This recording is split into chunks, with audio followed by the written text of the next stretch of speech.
Takže dúfam, že ste pozitívni. Ja sa ti ďakujem. Mne sa páči.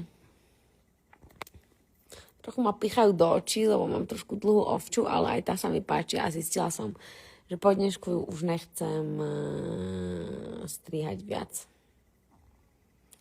Prodej vstupenek na O2 Arenu bude podľa mňa začiatkom decembra.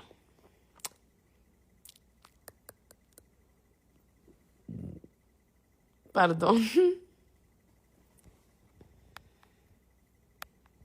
O koľkej bude parfém, to vám ešte nepoviem, ale čo vám poviem je, že bude to teda zajtra s tým, že keď vám dám post, tak od toho momentu beží a dá sa objednať. To znamená, že závisí od toho, kedy si všimneš, že som dala post.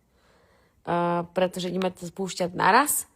S tým postom ja budem proste volať s chalanmi z e-shopu a v momente, kedy oni kliknú, že to beží, tak v tom momente ja dávam post. Takže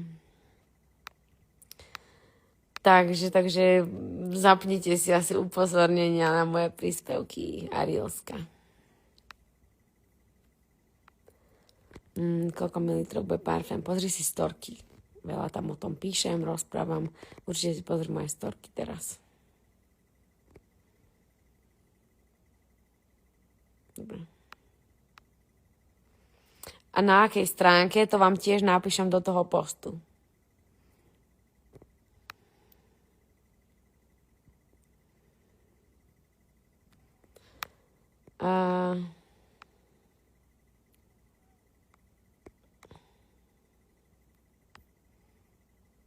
Som zvedavá, že čo poviete.